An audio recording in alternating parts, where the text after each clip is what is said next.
আমাদেরকে আসার বসার সুযোগ করে দিয়েছেন। এর জন্য আমরা সবাই মিলে সেই মহান মালিক ও মুনিবের দরবারে একটু শুকরিয়া আদায় করি। আমার কণ্ঠের সাথে সবাই কণ্ঠ মিলিয়ে দুই হাত আরশে আজিমের দিকে উঠায় একবার সবাই আওয়াজ দিয়ে বলি আলহামদুলিল্লাহ। আরো একবার উচ্চ কণ্ঠে বলি আলহামদুলিল্লাহ। আরো একবার বলি আলহামদুলিল্লাহ। যে কামলি ওয়ালা মদিনা ওয়ালা নূরুন আলা নূর নবী, জিন্দা নবী, হায়াতুন নবী, খাতামান নবী, আমাদের জানো ঈমান, আমাদের টিচার, আমাদের ডক্টর, আমাদের সায়েন্টিস্ট, আমাদের প্রফেট, আমাদের জানো ঈমান হযরত মুহাম্মদুর রাসূলুল্লাহ সাল্লাল্লাহু আলাইহি ওয়াসাল্লাম, যিনাকে সৃষ্টি না করলে মহান আল্লাহ রাব্বুল আলামিন কুল কায়নাতের কোনো কিছু সৃষ্টি করতেন না। আপনাদেরকে সৃষ্টি করতেন না, আমাকে সৃষ্টি করতেন না, আপনি আমি মা বাবা পেতাম না, দুনিয়া পেতাম না, চাঁদ সূর্য কিচ্ছু আল্লাহ সৃষ্টি করতেন না, নক্ষত্র গ্যালাক্সি, সাত আসমান, সাত জমিন, কোনো কিচ্ছু আল্লাহ রাব্বুল আলামিন সৃষ্টি করতেন না। এবং কি আল্লাহ রাব্বুল আলামিন বলে, আমি রব গোপন থেকে প্রকাশ হতাম না, লাউলাকা লামা আযহারতু রুবুবিয়্যা। আসুন সেই নবী এবং আলে নবীর উপর একবার দরুদ শরীফ পড়ি, সবাই বলি সাল্লাল্লাহু আলাইহি ওয়া আলিহি ওয়া সাল্লাম। বিশেষ করে আজকের এই মাহফিলের সম্মানিত সভাপতি সাহেব এবং এই মাহফিলে আমার পূর্বে আলোচনা করে গেলেন সুদূর বরপাড়া থেকে আসা হযরত মাওলানা মুফতি মুনাজির আহলে সুন্নাত আমজাদ আলী নাইমি রেজভী সাহেব, তিনি আমাদের আপনাদের সম্মুখে ভাষণ দিলেন খুব সুন্দর। তার পূর্বে আমার আরেকজন বন্ধু, আমরা বেরেলি শরীফ একসাথে ছিলাম, হযরত মাওলানা মুফতি মোহাম্মদ আব্দুল বাসিত সাহেব কেবলা, এবং রুহনি কাশ দরবার শরীফ থেকে আসা রুহনি কাশ দরবার শরীফ হুজুর বাবা আব্দুল গনি রাহমাতুল্লাহ আলাইহির সুযোগ্য সাহেবজাদা খলিফা হযরত মাওলানা বাবা আব্দুর রহিম সাহেব কেবলা, তিনিও এসেছিলেন। এবং দরবার থেকে অনেক কয়েকজন তলবা এসেছিলেন, মৌলবী এসেছিলেন, এবং বিশেষ করে আমিরুল ভাই, ওনারা চলে গিয়েছে। বিশেষ করে এই এলাকার উলামা আহলে সুন্নাত, রবার নিচে বসে থাকা বাবার বয়সের মুরব্বী বাবারা, আমার সমনীয় বয়সের যুবক ভাই ও বন্ধুরা, ছোট ছোট কচি কচি বাচ্চারা, পর্দার আড়ালের অতি মহব্বতের মা ও বোনেরা, সকলকে আমি পুনরায় আমার হৃদয়ের গভীর স্থান থেকে সালাম এবং মোবারকবাদ পেশ করছি। আসসালামু আলাইকুম ওয়া রাহমাতুল্লাহি ওয়া বারাকাতুহু। আপনারা কেমন আছেন? ভালো না খারাপ? যদি ভালো একটু জোরে সরে বলেন আলহামদুলিল্লাহ। ভালো আসুন যেনারা, খারাপ থাকবেন না, সুন্দরভাবে জান্নাতের বাগানে ঢোকেন। প্রিয় ভাইরা, দাঁড়ায় দাঁড়ায় কষ্ট করে ঠেঙ্গের বীজ ধরানোর কি কাজ আছে? আপনারা যেখানে দাঁড়াইছেন যুবক ভাইরা, ওটা ওই রিয়াজুল জান্নার বাহিরে, আর প্যান্ডেলের ভিতরে যদি ঢুকুন, জান্নাতের ভিতরে ঢুকুন, একটু 1-2 ফুটের জন্য জান্নাতের বাইরে কেন থাকবেন ভাই? হায়াত মউত কার কখন হবে কেউ তো জানে না। জান্নাতের বাগানের বাইরে থাকবেন না, গেটের ভিতরে ঢুকুন। ঢুকলে আল্লাহ পাক আপনার আমার জীবনের সগীরা গুনাহগুলো মাফ করে দিবে। সবাই বলি সুবহানাল্লাহ।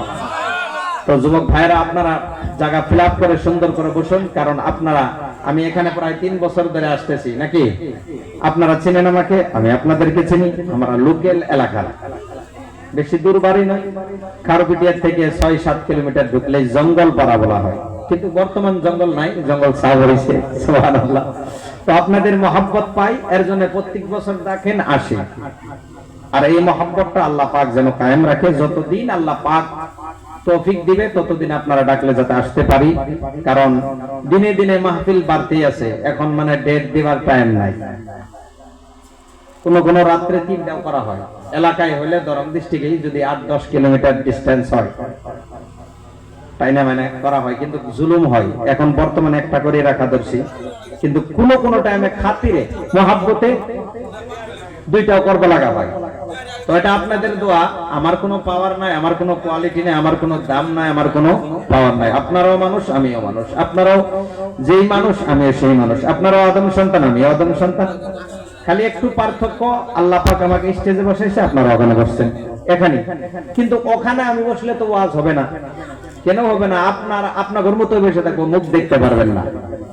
এইখানে বসার কারণ কি? মুখ দেখতেছেন, আমি আপনাদেরকে দেখতেছি, এইখানে ডিফারেন্স। কিন্তু এর মাধ্যম দিয়ে আমরা আল্লাহ তার রাসূলের বাণী, ওলিয়া উলিয়ার নিসবত, মা বাবার খিদমত, কোরআন হাদিসের কিছু নুসখা আপনাদের আমরা ঘরোয়া পরিবেশে সুন্দরভাবে আলোচনা করব। কথা বলুন ঠিক কিনা? আসুন, ওয়াজের জগতে ঢোকার আগে একটু মানকাবাতে বাবা আব্দুল গনি রহমাতুল্লাহ আলাইহি। কারণ আপনারা জানেন আমি নতুন নতুন শের লিখেছি হুজুর বাবা আব্দুল গনি রহমাতুল্লাহ আলাইহির সাথে, অনেক কয়েকটা শের, অনেক কয়েকটা মানকাবাত, অনেক কয়েকটা নাতের কাওয়ালি হুজুরের শানে লেখা গজল আমি পড়ছি, প্রায় ৩-৪টা আমি লিখছি ওনার শানে, আমি নিজে লেখা, আপনাদের দোয়ার বরকত। তো হুজুরের শানে যেহেতু এইখানে বেশিরভাগ হুজুর বাবা আব্দুল গনি রহমাতুল্লাহ আলাইহির আশিক চাহনেওয়ালা আছেন, আছেন না নাই? কে কে আছেন একটু হাত তোলেন তো দেখি। সবাই আলহামদুলিল্লাহ, আল্লাহ কবুল করুক। এই ওলির মহব্বতটাও কিয়ামতের ময়দানে কাজ আসবে। মুত্তাফাক আলাই হাদিস, বুখারী মুসলিমের হাদিস, হযরত আবু সাঈদ খুদরী রাদিয়াল্লাহু তাআলা আনহু হতে বর্ণনা হাদিস। ময়দানে মাহশরে আমার আপনার নবী সাল্লাল্লাহু আলাইহি ওয়াসাল্লামকে জান্নাতের ভিতরে তেলাওয়াত করতে দেওয়া হবে, যে বন্ধু আপনার উম্মত জান্নাতি উম্মতদেরকে তেলাওয়াত শোনান, তারপরে আমি আল্লাহ পাকের তেলাওয়াত শোনাবো। সুবহানাল্লাহ বলুন, আরেকটু জোরে বলুন সুবহানাল্লাহ। তো রাসূল পাক সাল্লাল্লাহু আলাইহি ওয়াসাল্লাম তেলাওয়াত করবেন না, বরং কাঁদতে থাকবেন সিজদায় পড়ে। সুবহানাল্লাহ বলুন। আমার আল্লাহ রাব্বুল আলামিন ডাক দিয়ে বলবেন বন্ধু জান্নাতের ভিতরে আপনি হইলেন, আপনাকে জান্নাতের মালিক আমি আল্লাহ বানিয়ে দিয়েছি। ও বন্ধু আজকে তো আপনার কান্নার দিন না, আপনার হাসি খুশির দিন, আপনি কেন কান্না করছেন? আপনার কান্নার তো প্রয়োজন ছিল না, আপনি কেন কান্না করতেছেন? আপনি আপনার জান্নাতি উম্মতদেরকে আপনি কোরআন তেলাওয়াত শোনান। আমার আপনার নবী দয়াল দরুদি নবী রাহমাতাল লিল আলামিন সাল্লাল্লাহু আলাইহি ওয়াসাল্লাম বলে আমি তেলাওয়াত করব না ততক্ষণ পর্যন্ত যতক্ষণ পর্যন্ত আমার একজন উম্মত জাহান্নামের ভিতরে থাকবে, আমি রাসূল জান্নাতের ভিতরে তেলাওয়াত শোনাইব না। মহান আল্লাহ রাব্বুল আলামিনের হুকুম হবে, বন্ধু আপনার উম্মতের ভিতরে যারা 1% ঈমান নিয়েও কবরে গিয়েছিল, দেখেন তেমন কোন আপনার উম্মত জাহান্নামের ভিতরে আছে নাকি? যদি আছে আপনার উম্মতকে জাহান্নাম থেকে বের করে জান্নাতে প্রবেশ করায় দেন। একটু জোরে সুরে বলা যাবে না সুবহানাল্লাহ? আমার আপনার নবী সাল্লাল্লাহু আলাইহি ওয়াসাল্লামের এতটুকু পাওয়ার আল্লাহ রাব্বুল আলামিন দিয়েছেন। আমার নবীর হাদিস বুখারী শরীফের ভিতরে হাদিস রয়েছে, আমার নবী বলে উখরিজুহুম মিনান নারি ফাউদখিলুহুমুল জান্নাহ। আমার নবী জাহান্নাম থেকে তার উম্মতকে বের করে জান্নাতের ভিতরে দাখিল করার ক্ষমতা রাখে, বলুন সুবহানাল্লাহ। শুধু তাই নয়, ওই হাদিসের ভিতরে আমার নবী ইশারা করবে, আমার নবী বলবে, আর আল্লাহর ওলিদের কথা বলা হয়েছে ওই হাদিসের ভিতরে। আল্লাহর ওলিরা ওই দিন কিভাবে আল্লাহর কাছ থেকে চাওয়া পাওয়া নিবে। যেমন ভাই ভাই আপনারা আমরা যদি 5 ভাই, যদি কেউ আসুন ভাই 4 ভাই আসুন, বাবার সন্তান, বাবার 100 বিঘা সম্পত্তি বা 50 বিঘা সম্পত্তি বা 20 বিঘা বা 10 বিঘা সম্পত্তি, যদি কোনো ভাইকে একটু কম দেওয়া হয়, ওই ভাই বলবে, ভাই তুমি কেন আমাকে কমিয়ে দিচ্ছ? বাবার সম্পত্তি এতটুক, আমরা এতটুক করে তো পাবা লাগাছিলাম, সমান অধিকার আমাদের আছে। তখন ভাইরা বসে বসে মিলে সুন্দরভাবে নিজের হক বুঝায় নাই না নাই। কিন্তু ওই হাদিস শরীফের ভিতরে এমন ভাবে আছে, আমার আপনার দয়ার নবী সাল্লাল্লাহু আলাইহি ওয়াসাল্লাম হুকুম দিবে, ওলিদেরকে হুকুম দিবে, উনজুরু তোমরা দেখো জাহান্নামের ভিতরে কারা আছে যারা নাকি 1% ঈমান নিয়েও কবরে গিয়েছিল। আল্লাহর ওলিরা ওই দিন আল্লাহর কাছে এই এমন ভাবে চাইবে যেমন নিজের ভাই সমান অধিকার পাওয়ার জন্য ভাই ভাবে তোর ভাই ভাই তর্ক করে করে নিজের হক বুঝায় নাই না নাই। আল্লাহর ওলিরা ওই দিন কি করবেন? আল্লাহর কাছে বলবেন, ওগো আল্লাহ, আজকে আমার অনেক কয়েকজন ভক্ত মুরিদান, হুজুর বাবা আব্দুল গনি রাহমাতুল্লাহ আলাইহি এই কথা বলবেন হাশরের ময়দানে, বাবা সৈয়দুর রহমান আল কাদরি আল হুসনি বলবেন, এইভাবে আরো যত বড় বড় ওলি আছে, হুজুর আলা হযরত রহমাতুল্লাহ আলাইহি, হুজুর উবাইদুল্লাহ বাগদাদি শাহ রহমাতুল্লাহ আলাইহি, আরো বিশেষ করে আজমিরের সরজমিনে খাজা হিন্দুস্তান খাজা মুঈনুদ্দিন চিশতি আজমিরি সঞ্জুরি রাদিয়াল্লাহু তাআলা আনহু, হযরত মুজাদ্দিদ আল ফিসানি সরহন্দি ফারুকি রহমাতুল্লাহ আলাইহি, খাজা বাহাউদ্দিন নকশবন্দি সিরিয়া রহমাতুল্লাহ আলাইহি, হুজুর গাউস পাক আব্দুল কাদের জিলানী বাগদাদি রাদিয়াল্লাহু তাআলা আনহু, এমন ভাবে যত ওলি আছে এবং কিয়ামত পর্যন্ত ওলি আউলিয়া আসবে, সমস্ত ওলিরা ওই দিন আল্লাহর কাছে নিজের মুরিদের হক বুঝায় নেওয়ার জন্য ওই দিন কিছু তর্ক হবে। তর্কটা কিন্তু মহব্বতের তর্ক হবে, বলুন সুবহানাল্লাহ। এটা তর্ক বোঝায় না, নিজের হক বোঝানো হয়, বলুন সুবহানাল্লাহ।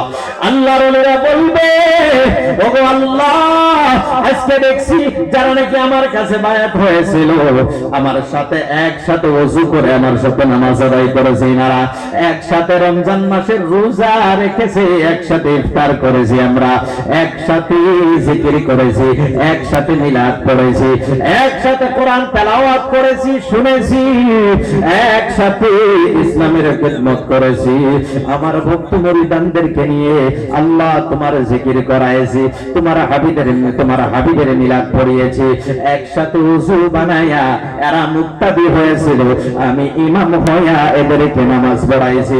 আজকে কেন ওনারা জাহান্নামের ভিতরে? ওগো আল্লাহ, আজকে এদেরকে নাজাত করা লাগে, এদেরকে নাজাত না করলে আমিও জান্নাতের ভিতরে যাইব না। এইভাবে ওলিরা আল্লাহর সাথে চুক্তি করে, এইভাবে আল্লাহর সাথে কথাবার্তা বলে বলে আল্লাহর কাছ থেকে ইজাজত নিয়ে, তার রাসূলের মাধ্যমে ইজাজত নিয়ে ওই ওলিরা আমাদের মতো নগণ্য পাপীদেরকে জাহান্নাম থেকে বাঁচানোর সক্ষম হবে, বলুন সুবহানাল্লাহ। ওলিদের পাওয়ার কত, ওলিদের দাম, ওলিদের কোয়ালিটি আল্লাহ কত বাড়ায়া দিয়েছেন। ও খড়িকাটা নিবাসী সুন্নি মুসলমান, তরিকবন্দি মুসলমান, আপনারা অনেক চালাক, অনেক ভাগ্যবান, আপনারা ওলিয়া উলিয়ার নিসবতে আছেন, হুজুর বাবা আব্দুল গনি রাহমাতুল্লাহ আলাইহির নিসবতে আছেন। ওলিয়া উলিয়ার নিসবতে থাকা, সুহবতে থাকা বড় কাজ। আমার পূর্বে মুফতি সাহেব ওয়াজ করে গেছে, সুন্দরভাবে বোঝায় গেছে, পীরকে খুশি করলে রাসূলুল্লাহকে খুশি করা যায়, আর রাসূলুল্লাহকে খুশি করলে আল্লাহকে খুশি, আল্লাহ নিজেই খুশি হয়। কথা বলুন ঠিক কিনা? তো আমরা সবাই চাই আল্লাহ পাক যেন আমাদের উপরে রাজি খুশি থাকে, কথা বলুন ঠিক কিনা? আমরা যদি আল্লাহকে খুশি করতে চাই, আমাদের করণীয় কি, আমাদের দায়িত্ব কি? মুসলমান হিসাবে প্রথম দায়িত্ব হলো আমাদের ঈমান আনা। আল্লাহ রাব্বুল আলামিন আমাদেরকে দুনিয়ার জমিনে পাঠানোর উদ্দেশ্য আছে না নাই? প্রিয় মুসলমান, এই জলসারও একটা উদ্দেশ্য আছে। এই জলসার উদ্দেশ্য হচ্ছে এই এলাকার মানুষ এক বছর পর কিছু টাকা খরচ করে ইসলামিক একটা অনুষ্ঠান পাতে। আপনারা ইচ্ছা করলে তো এখানে নাচ গান থিয়েটারও করতে পারতেন, আপনারা ইচ্ছা করলে তো ইসলাম বিরোধী কাজও করতে পারতেন, কিন্তু খড়িকাটা যুবক ভাইদেরকে আমি ধন্যবাদ জ্ঞাপন করব। আপনাদের মন তো ওই দিকে না, গুনাহের দিকে না, আপনাদের মন হইল আল্লাহ এবং তার রাসূলকে রাজি খুশি করা, আপনাদের মন হইল ওলিয়া উলিয়াকে খুশি করা, আপনাদের মন হইল ইসলামের মূল নীতি নিয়মের মাধ্যমে কিছু করা। এটাই হইল যুবক ভাই আপনাদের নাজাতের ওসিলা। এই ভালো কাজ আপনারা করতেছেন, এর বিনিময় আল্লাহ পাক অনেক আপনাদেরকে দুনিয়ার জমিনেও দিবেন, হাসরের ময়দানেও পাবেন। প্রিয় মুসলমান, আপনারা ইচ্ছা করলে এখানে শরীয়ত বিরোধী কাজও করতে পারতেন, কিন্তু তা না করে আপনারা কি করলেন? এই জায়গায় জান্নাতের বাগান সাজাইলেন। হাসরের ময়দানে এই জান্নাতের বাগানটা প্রত্যেক বছরে যা আপনারা করতেছেন, এটা আপনাদের রূহের খোরাক। প্রত্যেক বছরে একবার করে একটা করে রাত আপনারা আল্লাহ এবং তার রাসূল ওলিয়া উলিয়ার মহব্বতে আপনারা কাটান। হাসরের ময়দানে কিছু বাহানাও তালাশ করা হবে, আল্লাহ তার বান্দাদেরকে মাফ করার জন্য বাহানা তালাশ করবে। সুবহানাল্লাহ বলেন। ওই হাদিস হযরত আবু সাঈদ খুদরি রাদিয়াল্লাহু তাআলা আনহু থেকে বর্ণনা, যে হাদিস ওলিরা শাফাআত করবে এবং কি একজন মুমিন বান্দাও শাফাআত করবে, ওই হাদিস শরীফের ভিতরে রয়েছে। আসুন প্রিয় মুসলমান, মুসলমান, হাশরের ময়দানে 100% ইমান একজন মানুষের ফুল ইমান হয়, যদি 100% থেকে 99 হয়, 98 হয়, 98 হয়, 97, 96, 95 এইভাবে যদি 1% যদি ইমান থাকে, খোদার কসম ওলি আউলিয়ার দামানে যদি থাকেন, রাসূলের মহব্বত থাকে, আপনাকে শাফাআত করবে ওলি আউলিয়া এবং দয়ার রাসূল। বলেন সুবহানাল্লাহ। এবং হক্কানি আরেকটি হাদিস পড়েছি, আবু দাউদ শরীফের ভিতরে রয়েছে, হক্কানি আলিমদের সাথেও থাকা লাগে, ওলি আউলিয়ার নিসবত তো রাখাই লাগে। হক্কানি আলিমের সাথে যদি নিসবত রাখেন, খোদার কসম এর বিনিময় পাবেন। যদি কোন একজন ইমানদার মানুষকে আপনি ওযুর পানিও দিয়া থাকেন, কোনদিন নামাজ পড়বে ইমানদার মানুষ, এক ঘটি ওযুর পানি আপনি দিয়েছেন, ওই ইমানদার ব্যক্তি ওযু করে নামাজ আদায় করেছে, ওই ইমানদার ব্যক্তি হাশরের ময়দানে শাফাআত করবে আপনাকে। এই হাদিসও আছে প্রিয়রা মুসলমান। হযরত আবু সাঈদ খুদরি রাদিয়াল্লাহু তাআলা আনহু থেকে বর্ণনা, ওই হাদিসটি মুমিন, ওলি আউলিয়া, নবী, সাহাবা, শুহাদা, ওলি আউলিয়া, হক্কানি আলিম এবং মুমিন বান্দারা শাফাআত করবে, ওর ভিতরে রয়েছে। এছাড়া সবার শাফাআত যখন শেষ হয়ে যাবে, তখন আল্লাহ পাক কুদরতি হিসেবে নেমে আসবে আর বলবে, আমার বান্দারা কেউ কি দুনিয়ার জমিনে কোন দুঃখ পাওয়া অবস্থায় কোন জায়গায় চুট খায়া ভুলেও কোনদিন আল্লাহ গো করে ডাক দিয়েছিল? এমন ডাক নেওয়ালা বান্দা কি জাহান্নামের ভিতরে আছে নাকি? যদি আছে, আজকে আমি আল্লাহর দয়া দিয়া, রহমত দিয়া তাদেরকে নাজাত করে দিলাম। সুবহানাল্লাহ। কিন্তু খোদার কসম, এটাতে আমি এই ওয়াজে আপনাদেরকে এটা বুঝাইতাছি না যে নামাজ পড়া লাগবে না, এই ওয়াজ দিয়ে আপনাদেরকে এটা বুঝাইতাছি না যে রোজা রাখা লাগবে না, এই ওয়াজ দিয়ে আপনাদেরকে এটা বুঝাইতাছি না যে মা বাবার খিদমত করা লাগবে না। ওগুলো তো ইম্পর্টেন্ট, এগুলো লাগবেই। মেন বস্তু যেটা এটা লাগবেই, মূল ডিউটি যেটা এটা লাগবেই। মূল ডিউটি ছাড়া ওভার ডিউটির দরকার আছে না নাই প্রিয়রা মুসলমান? মূল ডিউটি কি? আমার আপনার নবীর হাদিস, কিতাবুল ঈমান বুখারী শরীফের ভিতরে হাদিস পড়েছি, আজকে 4-5টি হাদিস পড়ে এসেছি, এখানে খুতবাতে আমি তেলাওয়াত করেছি প্রিয়রা মুসলমান। কিতাবুল ঈমান বুখারী শরীফের ভিতরে রয়েছে মুসলমানের বস্তু, মুসলমান 5টা বস্তুর উপরে মুসলমান ডিপেন্ড করে। মুসলমান কাকে বলা হয়, কি করে মুসলমান হয়, মুসলমানের খুঁটা কি, স্তম্ভ কি, মুসলমান আসলে তো কি কি করণীয় মুসলমানের জন্য? প্রথম হচ্ছে আমার নবীর হাদিস, শুনুন প্রিয়রা মুসলমান, বুনিয়াল ইসলামু আলা খামসিন শাহাদাত আল্লা ইলাহা ইল্লাল্লাহু ওয়া আন্না মুহাম্মাদান আবদুহু ওয়া রাসূলুহু ওয়া ইকামিস সালাহ ওয়া ইতাআজ যাকাত ওয়া সাওমি রমাদান ওয়া হজ্জি বাইতুল্লাহি মান ইসতাতাআ ইলাইহি সাবিলা। একটু জোরে বলা যাবে না সুবহানাল্লাহ? আমার যুবক ভাইদেরকে আপনারা আশ্রয় দেন। যুবক ভাইরা দাঁড়ায় আছে, তারা কষ্ট পাইলে আমিও কষ্ট পাবো। আমার যুবক ভাইদেরকে বসতে দেন। এই যুবকেরাই হইল নবীর প্রেমের সৈনিক, এরাই ইসলামের রেহবার। একদিন এই যুবকদের দিয়া ইসলামের কাজ হবে। যুবক ভাইদেরকে সুন্দরভাবে বসতে দেন আপনারা। আসুন প্রিয়রা মুসলমান, আমার আপনার নবী বলে, বুনিয়াল ইসলামু আলা খামসিন, ইসলাম 5টা বস্তুর উপরে ডিপেন্ড করে। প্রথম হচ্ছে শাহাদাত আল্লা ইলাহা ইল্লাল্লাহ, আমি সাক্ষী দিচ্ছি আল্লাহ ছাড়া কোনো মাবুদ নাই, ওয়া আন্না মুহাম্মাদান আবদুহু ওয়া রাসূলুহু, আর হযরত মুহাম্মদুর রাসূলুল্লাহ সাল্লাল্লাহু আলাইহি ওয়াসাল্লাম আল্লাহর প্রিয় রাসূল এবং বান্দা। এর নামই হইল কলিমা লা, একটু বলুন লা ইলাহা ইল্লাল্লাহু মুহাম্মাদুর রাসূলুল্লাহ সাল্লাল্লাহু আলাইহি ওয়াসাল্লাম। এই কলিমা কেউ যদি পড়তে পারে, হাদিস শরীফের ভিতরে রয়েছে, এই কলিমা দিনের ভিতরে কেউ যদি ঈমান নিয়ে একবার পড়ে 24 ঘন্টার ভিতরে, 24 ঘন্টার সগীরা গুনাহ, ছোট গুনাহগুলো আল্লাহ রাব্বুল আলামিন ওই বান্দার ছোট গুনাহগুলো 24 ঘন্টার গুনাহ খাতাগুলো মাফ করে দেয়। একটু জোরে বলা যাবে না সুবহানাল্লাহ?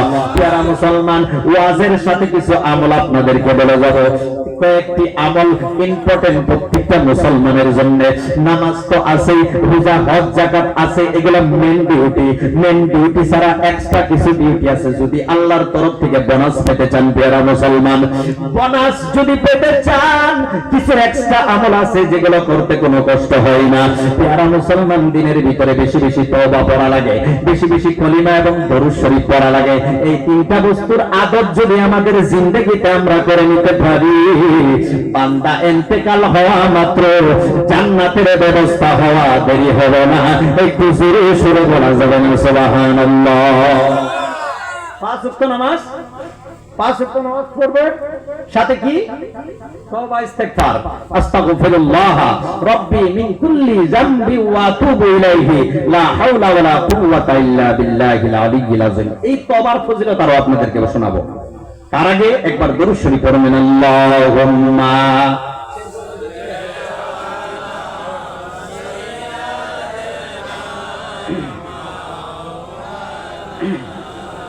মুহাম্মদ ওয়া আলা আলি সাইয়্যিদিনা মাওলানা মুহাম্মদ। गुनाह बन जाए जब मुसीबत, हुजूर मेरा ख्याल रखना। गुनाह बन जाए जब मुसीबत, हुजूर मेरा ख्याल रखना। लगेगी जब लगेगी जब हश्र में अदालत, लगेगी जब हश्र में अदालत, हुजूर मेरा ख्याल रखना।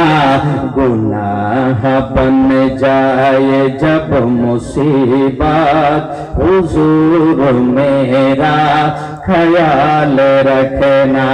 একটু জোরে বলুন সুবহানাল্লাহ। উর্দু হলো শেরগুলো বোঝার জন্য সহজ সহজ উর্দু ভাষা। এটা সুবহানাল্লাহ বলুন। যখন আমরা গুনাহ করি, পাপ করি, গুনাহ করলে কিন্তু মুসিবত আসাটা 100%। যখন মুসিবত আসবে আমরা বাঁচবো কি করে? ইয়া রাসূলুল্লাহ, গুনাহ বন জায়ে জব মুসিবত, হুজুর মেরা খ্যায়াল রাখনা।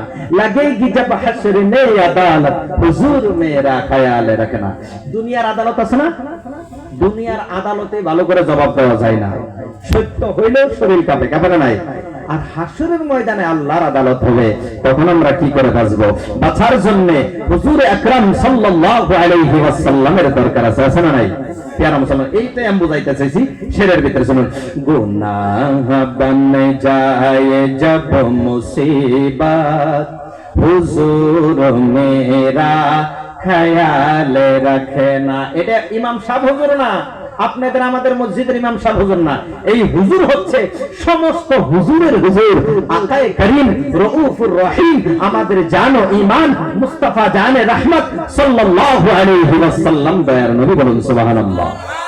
উনি ছাড়া কঠিন সময়ে ওনার থেকে বড় সহায়কারী কেউ হবে না। সুবহানাল্লাহ বলুন। গুনাহ বন যায় জব মুসিবত, হুজুর মেরা ख्याल रखना।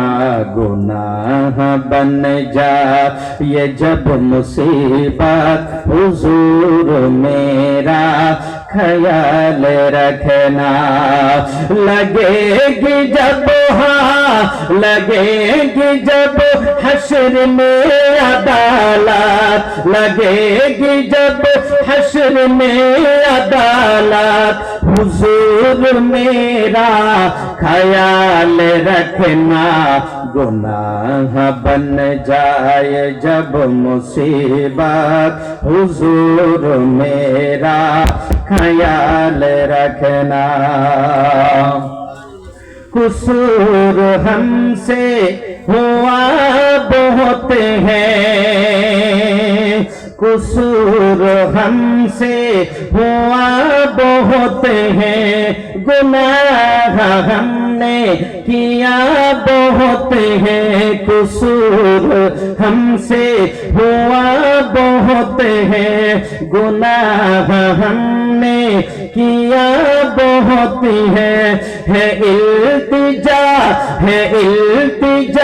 फिर भी शाह नेमत है इल्तिजा फिर भी शाह नेमत हुजूर मेरा ख्याल रखना गुनाह बन जाए जब मुसीबत हुजूर मेरा ख्याल रखना हुजूर मेरा ख्याल रखना हुजूर मेरा ख्याल रखना कि मकाम मीज़ा नौहौज़ कौसर एक तो बोल बोलना सुभान अल्लाह मकाम मीज़ा नौहौज़ कौसर पे सर की आँखों से है फिदाई मकाम मीज़ा